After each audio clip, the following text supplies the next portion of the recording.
This isn't a story you'll find in the official history books. It's not about grand battles, loud explosions, or a hail of gunfire. This is a story about a quiet miracle in the heart of a roaring desert, a story that almost no one talks about. Imagine this: the sun beats down, relentless. 2. The desert wind is a physical force, a constant howling presence that whips sand into your eyes, your gear, your lungs. You're one of 148 soldiers, trapped, surrounded by an enemy that has you pinned down from every conceivable angle. Every dune, every ridge seems to hide a threat. The situation is dire. Your water supply is dwindling to the last few precious drops. Your ammunition pouches feel terrifyingly light. And worst of all, the radio is dead. Static silence. Communication with the outside world has been completely severed. You're on your own. In moments like these, hope begins to fray. It unravels thread by thread until all that's left is the cold, hard knot of fear in your stomach. Panic starts to ripple through the ranks. You can see it in the eyes of the soldier next to you, in the tense grip on his rifle. It's a virus, and it's spreading fast.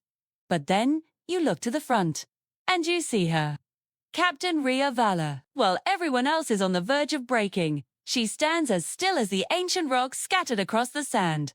She isn't shaking. She isn't shouting orders born of desperation. She's just thinking. Her eyes scan the horizon, not with fear, but with intense focus. She's not just looking at the dunes. She's reading them. She's charting the patterns of the wind, feeling its direction shift. She's mapping the enemy's positions in her mind, identifying their patrol routes, their rhythms, their blind spots. She is a chess master, and this entire deadly desert is her board. The minutes stretch into what feels like an eternity. The silence from her is more nerve-wracking than the thought of the coming fight. And then, she turns to the battalion. Her voice is calm, clear, cutting through the wind and the rising fear. She says 5 words that no one, absolutely no one, expects to hear. We're leaving. No fighting today. Confusion gives way to a flicker of disbelief. Leave how? There's nowhere to go. They're boxed in. A straight charge would be suicide.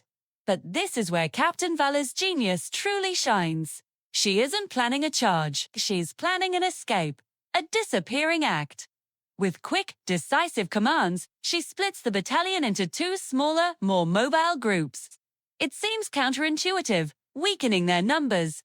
But Rhea's plan is not about strength. It's about stealth. She explains the strategy. They are going to use the very thing that has been tormenting them. The howling sandstorms as their cloak. The swirling walls of sand that reduce visibility to near zero will become their natural camouflage. She points to the darkest, most treacherous parts of the desert, areas the enemy would assume are impassable. That, she declares, is their corridor, an invisible highway to safety. The soldiers, trusting her unwavering confidence, move out, slip into the swirling chaos of the storm, becoming ghosts in the desert.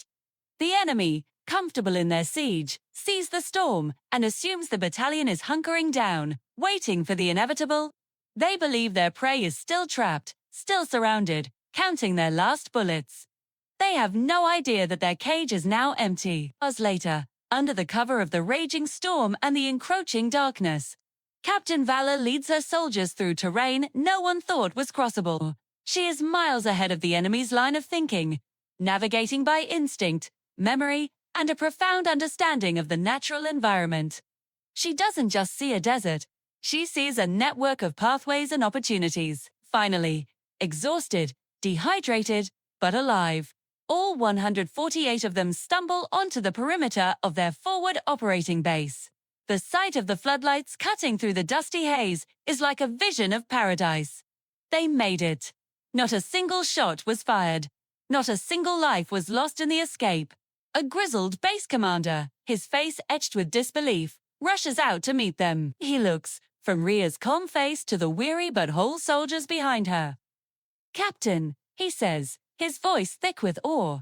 "Intel had you written off. We thought you were gone. How in the world did you pull this off?" Captain Valor offers a small, tired smile.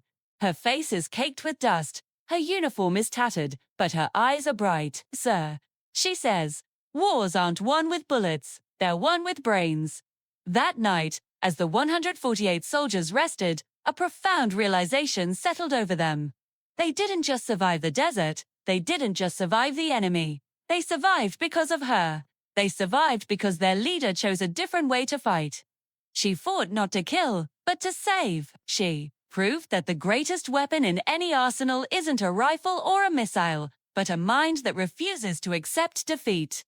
Her legacy wasn't written in citations for valor in combat, but in the 148 lives that went home to their families. That is the mark of a true hero. Few respect leaders like Captain Ria Valor, who show that true strength lies in intelligence and compassion, then show your support. Hit that like button, and in the comments below, type the word respect. And don't forget to subscribe for more incredible stories of heroes who change the world in ways you least expect. Thanks for watching.